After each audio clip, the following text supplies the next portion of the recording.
Welcome to Model 2 of our course, Federalism and Decentralization, evaluating Africa's track record. I hope most of you are still with us. Now, the previous model was a general introduction to the topic. We looked at the very concepts of federalism and decentralization and terms closely related to both concepts. We examined their three promises in democracy, in good governance, and managing diversity. The quiz hopefully brought all these together for you, and we could now proceed further into our topic. In Model 2, we will examine three ideas that were at the heart of federalism and decentralization. These three are, number one, self-rule and shared rule, number two, distribution of power, and lastly, multiple identities. Now we'll start with self-rule and shared rule. The description of federalism as a mix of self-rule and shared rule originally belongs to a preeminent scholar of federalism from the United States, Daniel Elazar. Elazar's work on comparative and American federalism still sets the contours of numerous contemporary debates on federalism. His disarmingly simple formulation captures the true essence of federalism, in fact, much better than some of the more detailed attempts by other scholars. Now, there are two orders of government, the centre and the constituent units. Both orders of government are autonomous in the areas the Constitution grants to them, but there are also other policy areas where the two orders of government share jurisdiction. It is the Constitution and accumulated custom in Anglo-Saxon federations that determine the division of responsibilities. Without opening up an entirely new discussion on legal systems, let me very briefly explain what I mean by this last sentence. Most legal systems in the world follow the Roman law tradition, where the law is explicitly codified in legislation. Courts then apply the law. Countries with Anglo-Saxon legal systems, on the other hand, in addition to this codified law, there is a precedent system laid down by previous court rulings and legal reasoning in deciding the cases. So in Anglo-Saxon federations like Canada and Australia, there are also uncodified customs and practices in dividing power, which often carries the weight of legislation. So it is in these countries with Anglo-Saxon legal systems that we see this practice. Now back to self-rule and shared rule and the two orders of government. Either the Constitution formally ascribes competences, it could be shared or exclusive to orders of government, or there is custom and legal precedent that determines who does what. Sometimes the who does what is not very clear and needs the involvement of a constitutional court or a Supreme Court. We will leave that discussion to the third module. At this point, what we need to know is that there are some things the centre does, some things the regions do, and yet other things where the two have to cooperate. So let's unpack this a little more and look at policy areas that fall under the central government.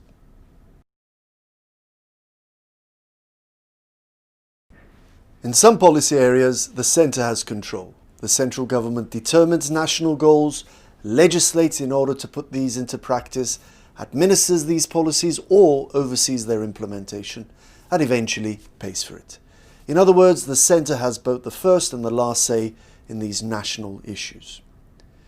Central government jurisdiction usually tends to be in policy areas such as defence, foreign policy, natural resources and macroeconomic policy. The centre is responsible for such national policies. And there are some obvious reasons for vesting these policy areas with the centre. Foreign policy can only be national. So are defence and macroeconomic policies, which all require national unity. But there are also other policy areas where the central government has emerged as the authority with the final say, even if these policy areas were not explicitly enumerated in constitutions. During much of the 20th century, what we have come to expect of governments have multiplied. Until the mid-19th century, governments did not do a lot of things. Well, there weren't many things to do. And the reach and range of state infrastructure was limited. Technological advances, developments in communication and transportation, and increased population mobility suddenly brought many issues into the political arena. From regulating lending practices of banks throughout jurisdictions, to building, maintaining and regulating railways, policy areas multiplied. Yet constitutions were often silent in terms of which order of government was responsible for these new policy areas that in one way or another affected all citizens nationwide.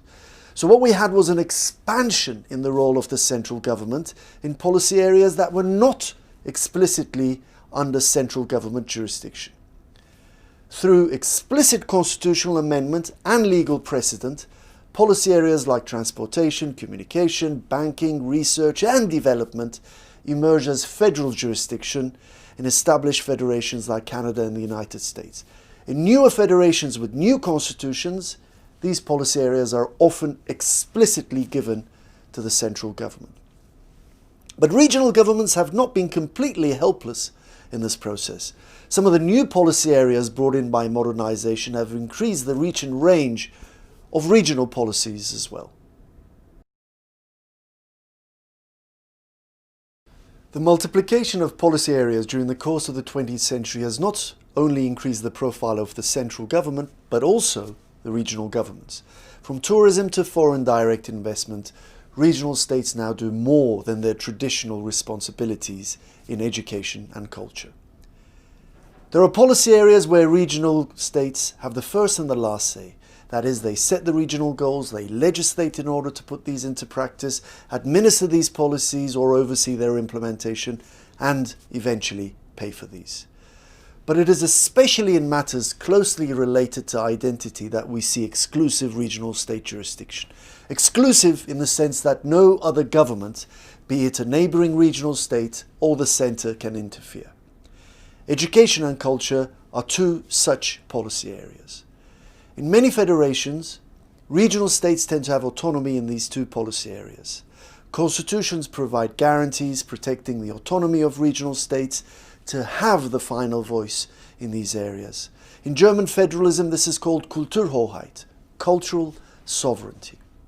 In some other policy areas, regional states might enjoy exclusive jurisdiction, but their activities could have spillover effects for the neighbours, say in environmental pollution of rivers. Or there could be need for coordinating policies, for example, the start of the school year, curriculum, teacher qualifications. Exclusive jurisdiction does not mean cutting ties to the rest of the country or turning a blind eye to common concerns.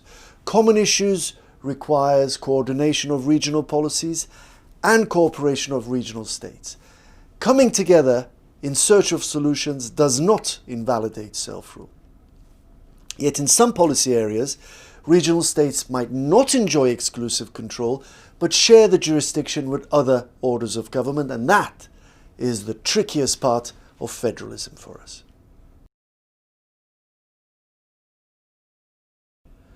One should not lose sight of the fact that all of this self-rule and shared rule takes part within a single sovereign state. So there are things that have to be done together. The regional states and the centre have to work together. Common challenges and national priorities often call for collaboration among orders of government. Different constitutions use different terms in defining the shared policy areas between regional governments and the centre. Shared jurisdiction, concurrent power, joint competence are all terms that define the same thing. Federal constitutions place some policy areas under the joint jurisdiction of the two orders of government. That is, no one could have full self-rule since cooperation is a constitutional commandment. Sometimes such cooperation emerges through accumulated custom, set by legal precedent, and sometimes cooperation emerges through practice, especially in matters that are seen as national priorities, but which might formally fall under regional jurisdiction, and this is the tricky bit.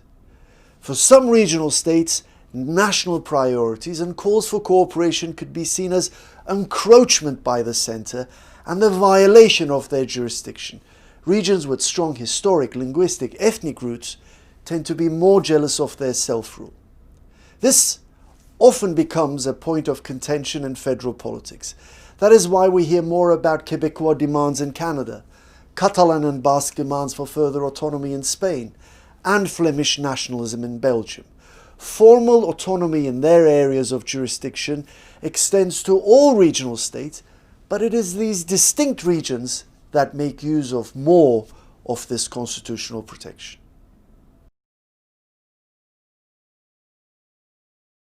In and of itself, the Constitution is of course important, but we also have to remember that some regional states tend to exercise these rights while others are happy to invite others in and share, which means that we should always pay attention to the broader political, social, economic, cultural, demographic and geographical context in order to understand not just the formal blueprint, but the true workings of constitutions. Understanding who does what is essential in order to understand federalism. The division of power, not between the legislative, executive and judicial branches of governance, but between the central government and regional governments, is the essential characteristic of federalism. In the next video lecture, we will continue on this topic and look further into the distribution of power. Thank you.